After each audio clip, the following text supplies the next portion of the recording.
Yeah, just a quick backstory.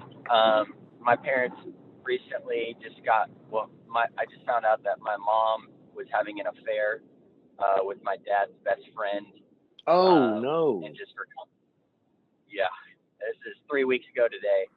Um, it came out, yeah, 3 weeks ago today. And the little backstory, when I was going into my freshman year of high school, my dad was kind of exposed for living a double life himself.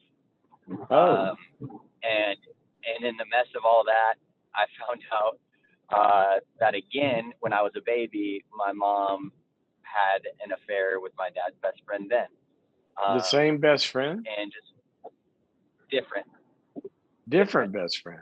Uh, yeah, yeah. Wow, Christian Cole, home. how Got. old are you? How old are you? I just turned 30. 30. Okay. Wow, this pattern has been around your family for a long time. Yeah, yeah. It's And been they're still detrimental. they were still together? Yeah. So after the 2005 incident with my dad, there was about a year and a half to 2 year separation process. And from what I thought, God had done a pretty miraculous work, just through counseling, through a lot of things. And this one, this one caught us off guard. Um, Family of faith, uh, very, very close. Wow. Wow. Okay, so how can I help you? It's got to be Yeah, I pretty guess. tough for you, Yeah, right? it is.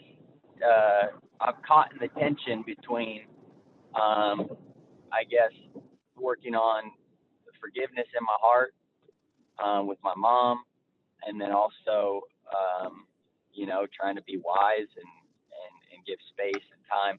I guess the overall question that I have is like, when it comes to my parents, what they're going to do is up in the air. I don't know how they're going to fix this, um, but how do I balance um, helping when I can, and then also just working on me. When does helping Yeah. and encouraging and being there become unhealthy for me in And my process? what are you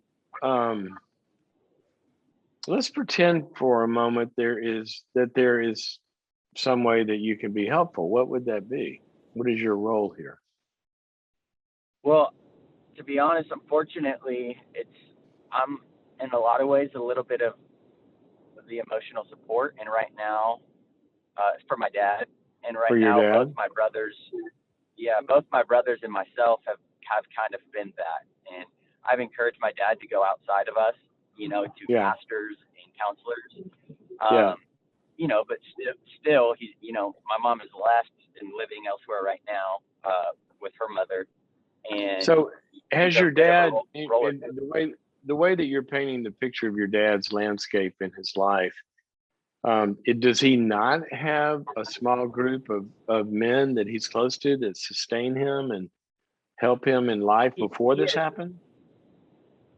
yeah. I mean, he's got great friends. I'm not sure of all of their, what the level of their wisdom is for some of what really needs to be done. Okay, so They're the they're great. answer, hold on a second, because I want you to see this. The answer to my question is a flat no,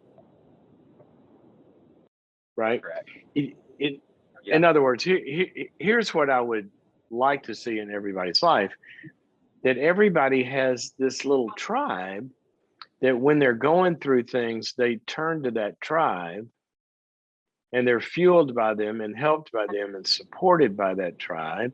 And that would be the place for him to, that would be a safety net that he would fall into. And what you're saying is he's got people around him, but whether or not that dynamic is ongoing is doesn't look like it is. So in that vacuum, then you're feeling like you're the one that kind of has to hold him up. Is that right?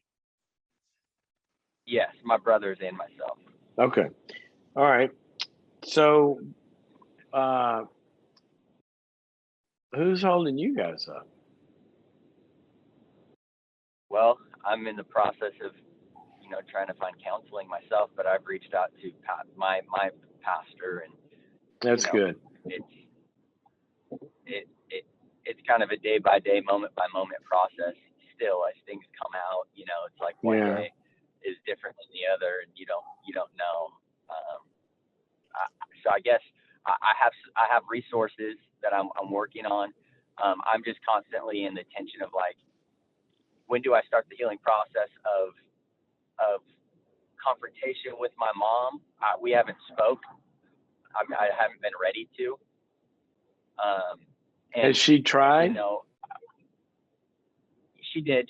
She reached out, and for both of my brothers, I kind of let her know we're not at a place that we're ready to do that, especially while we're figuring things out.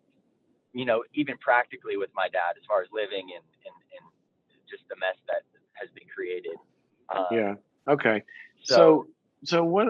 How can I help? Give me the question. And first of all, Cole, I really feel for you so many different ways. You've had a rocky road in this bumpy family that's gone through this a few times, and so you get yeah, disillusioned for the first events, but then they put it back together, which gives you a lot of hope, and you're believing in reconciliation and people going down a different path.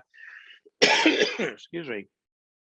And then that gets disappointed. And so that's kind of it's a double whammy. You've lost the original cohesiveness of parents, but then you've kind of lost or been dinged a little bit in the yeah, experience that things can be turned around. It's like a double hit, and I'm sorry for you. yeah. No, I appreciate that. I guess my question would be twofold. First would just be this: like, what are the steps that I can take to begin to grow and or continue to grow and heal from some of this outside of Yeah. whatever happens with them? Like, what can I do Okay. as an individual? All right. Great question. Great question. And that is an easy one in one sense because you have 100% control of that. Who they are Yeah, does not affect what you do with this, right? And so I would start, Cole, with I would start with what I suggested or was asking you about your father. I would want the number one thing that you are doing, the number one thing is I would want you to put your team together. And that team, I would want to have certain kind of positions on it, just like you put a football team together, right? You said you're going to have a counselor yeah, on that team. Okay. I would have a regular support group. And what I mean by support group is, just whatever that group's made of, of this handful of people that y'all are there and you've covenanted together to go through this life together. It doesn't even have to be all of them, don't have to even be all of your closest friends. A support group's got a particular function and you support each other, and that's where you're open and honest and you're loved and you're supported, but there's some wisdom there. There's a lot of different ways to do that. That can be professional or you guys do it on your own. And yeah, then from there I would want you with your counselor, I would want you to begin to ask this question: what are the patterns that existed in my family that I don't want to repeat? Because that's they good. can't have this happen more than once and sustained over time if there weren't some dysfunctional patterns in that relationship. Yep. And I would want you to kind of learn those. And then the third thing is I would want your counselor to help you with, okay, given that that's the family that I grew up in, how did I have to get bent in order to fit in this family, right? you know, Yeah. when you're in a funky suit, you got to bend your arm to make it come through the pocket hole. And so you can't be all of yourself where grace and truth, like I was talking about earlier, are balanced. And then of course there's the grief part of this. And so that's where I would start. I'd go do those things. Okay. And I would just say I haven't fit in a lot of ways some of the dysfunctions, and it's been a difficult position because I saw a lot of the dysfunctions, but I'm still a son. I wasn't trying to be their Exactly. pastor, but Exactly. And but and that's I didn't know how that's to getting to coexist. that second. Well, that's the second part of this that you sort of implied not only what do you need to do to heal, but what kind of stance do you take towards them? And did you happen to hear the first part of the show when I was talking about the grace and truth being together? I was in and out with the host. Okay. All right. So I heard some of it. So we'll post this, when the show's over, it gets posted. I want you to go back and listen to that first segment and kind of use that as your anchor. Because when you're talking to your mom, what did Jesus do with the woman caught in adultery? Neither do I condemn you. Mom, I hate this. It hurts. It hurts me, but I forgive you, right? But it's not okay, and don't do this anymore. And what are you going to do, Mom, to deal with this and face your life? In other words, you're doing both. And you're going to find ways that when you're with her, you're going to kind of feel like you get pushed off the dime. She's going to want to blame him and not hear the truth, or she's going to just be down on herself and not feel accepted and forgiven. And I think that's probably a good anchor for you to kind of think on as you deal with both of them. Like your dad needs some truth, man. Dad, we can't be the ones that heal you of this. You got to get somebody objective outside of the family. You need a therapist or a pastor or something. And so just put those together in every conversation or near every conversation.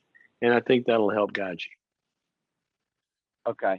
All right. Can I ask one more quick question? Yeah, if it's quick, I got to get to another caller. But before I do that, Cole, my hat's off to you for facing this head on like a real adult, and way to go. Thank you.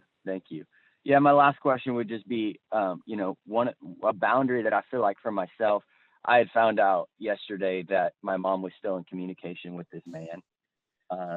And that made it very difficult to even want to have a conversation with her. And so, of course, I don't know when that timing comes, or if it's wrong for me to say, if you're in communication with him, then you're out of communication with me. Nothing wrong with that. I mean, there's no right or wrong answer here. What's important is that, when you get on an airplane and they say when the oxygen mask drops, put yours on first and then you can help somebody else. Yeah. I want you putting your oxygen mask on first. So whenever you're talking to her, you need to be making sure that you're not getting triggered, re-injured, hurt again and all that. That you've got your healing going on. And that may take some time and space.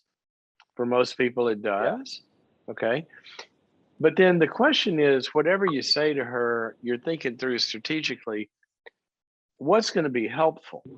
So I can think of a number of options and don't know which one's right because I don't know her, but one of them is exactly what you said. Mom, I want to be in a relationship with you, but look, right now you're choosing the affair, over the family. So if that's your choice, then you can stay in it. And when you're done with it, then, we're here. Okay. Yeah.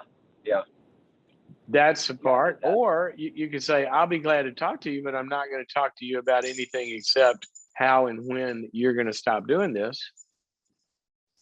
Yeah. So that's another, kind of little shade of difference.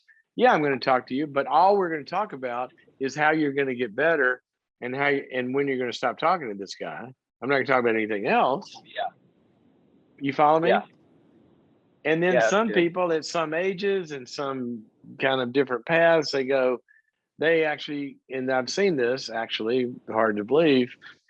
They say, all right, Mom, I'm going to stand by you, but I'm going to help you get out of this. But look, and they kind of coach them through it. That's really hard for a family member to do. I've seen it done. So you got to just figure out what's best for you and for the outcome. Yeah. All right. No, I feel like I'm done doing that. There you go. That's kind of what I would suggest. I would not, generally speaking, here's a big principle. What the best thing a family member can do to somebody who's hurting or who's upside down is be a bridge for them to get help. You're not going to be the help. Yeah. You're going to help them get help. If you can do that, that's a win. Okay, Cole, I gotta run. I want you to go back. let Albie put you on hold and give him your information, I would like to gift you our upcoming webinar, The Art of Confrontation. And I think Great. it'll help you because you got some tough conversations ahead of you. And hope you enjoyed that. Okay, thank you for. That's kind. Thank you. You're very welcome. Thanks for sharing.